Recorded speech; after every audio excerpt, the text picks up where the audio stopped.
Hey, it's Props, back with the next edition of the Music Review series. Today we're taking a look at Dave Psychodrama. This is the debut full-length album from grime rap artist Dave, following some pretty admirable successes on his first two EPs, Six Paths and Game Over. Now, I'll start this review by reminding everyone that I'm not a big fan of grime as a genre, but at the same time, I didn't really give it a proper chance until recently. I always held this false impression that grime was just surface level music with like London slang littered through the lyrics. But when I reviewed Stormzy's Heavy as the Head, my viewpoint was definitely shifted. I guess the moment I came out of that album with a good opinion on it, my interest definitely rose. There's definitely a lot more to this style of music than I originally believed. I should also preface that statement by throwing back to my Heavy as the Head review, where I said that Stormzy is likely the only grime artist I'll ever be able to listen to, and that's because on his record it wasn't just grime, there were a selection of varied genres. But I was recommended to listen to this album, You Know Who You Are, and honestly, I went into this project in a similar mindset to the way I went into Stormzy's album. I didn't think I was gonna like it. If Dave delivered anything like his feature on Ed Sheeran's collaboration album, then I was not going to like this record. But I guess I never envisioned this album being the way it is. This concept album, following Dave as he undergoes therapy, was a very eye-opening listen. There are a lot of songs that aren't only culturally important, but also a lot of tracks with very impressive lyricism on them. There are some really clever lines that really pricked my ears up. One in particular on the song Purple Heart, where Dave says that you're a gem and I ain't even talking about the star sign.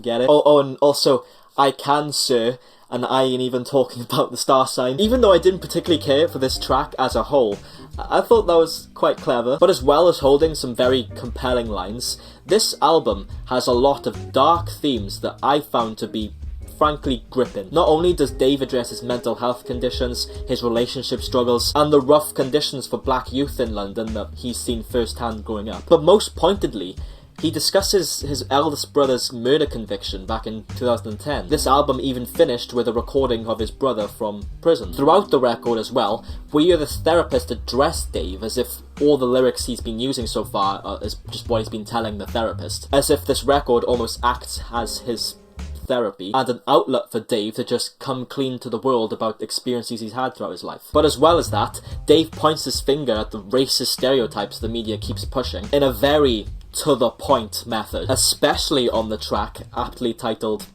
Black. Honestly, this album kicks off so well. The opening track, Psycho, is a great introduction, where Dave literally lists all of the issues he's had in his life through two different styles, the opening verse being a lot more aggressive and the closing verse being a lot more somber. As the creepy synths and the trap drums slowly ease away for a nice soft piano. The next track, Streatham, though I didn't particularly enjoy this song, I found the deeply descriptive approach to the place where he grew up to be quite interesting. This track just didn't particularly stick with me. Likewise, Screwface Capital follows very similar themes, except I kind of like that song a little bit more. The closing tracks, Voices and Drama, was a fantastic end to this album. Particularly the closing track, which ties up this track list perfectly, as Dave kind of reveals this connection between his brother in prison who has been receiving therapy to the fact that he's receiving therapy on this album. This final track almost acts as a discussion between Dave and his brother from the confines of prison. The track Environment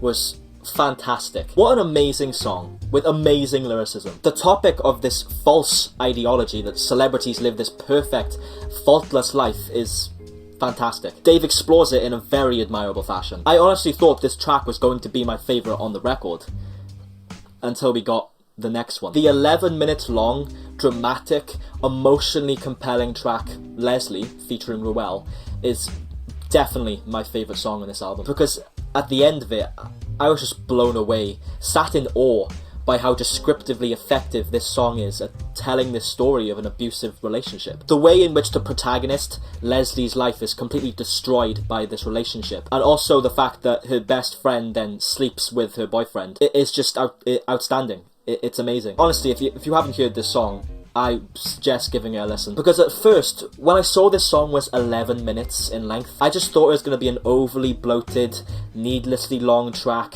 about this pretty cool idea that's been ruined by the fact that it's so long. But I'm not ashamed to admit that I was definitely wrong, because this song is amazing. The fact that it is the length that it is really benefits it in the end. Not to mention that Ruel's feature is brilliant, just the icing on the cake. What a fucking song. What a fucking song. Fair play. Unfortunately though, there were still 2 songs that brought this record down for me. The song Location featuring Burna Boy was just terrible. Particularly Burna Boy's feature. It was awful. I found it quite difficult to listen to, if I'm being honest. I know this is one of Dave's most popular songs, which isn't a surprise considering it gives off this vibe of being a popular song. There are a number of tracks here on this album that deserve the popularity way more than this one. Disaster was pretty bad as well. You could almost call it a disaster. I'll fucking go these reviews. J Hus is another artist I can't help but dislike. Though I can see that having J Hus on this album works conceptually, because of the fact that he did his part from prison, I just found his verse to be unbearable. Dave didn't particularly save this song with his verses either. But overall, I did really enjoy and also really appreciate this album. I believe this record won the Album of the Year at the Brit Awards, and if it did, then it deserved it. When you take into account the fantastic themes, the concept, the ideas that we have littered through this album, it deserves that title. It just makes for an amazing experience. If it wasn't for those 2 tracks that I really didn't care for, then this album would have been fantastic. That isn't taking anything away from it though, because it is a brilliant listen. I give this album a great/good rating, but it is so close to just being great for me that it kind of hurts that I'm giving it this rating. If those tracks, Location and Disaster, were not on this album, if they had been omitted, this would have been firmly in great. But please don't misunderstand me. This album is brilliant. I'm really excited for what Dave will do next. Anyways, that's it. Like and subscribe if you enjoyed the video. Please remember, this is just my opinion. I can't change yours. I wouldn't want to anyway. And peace out.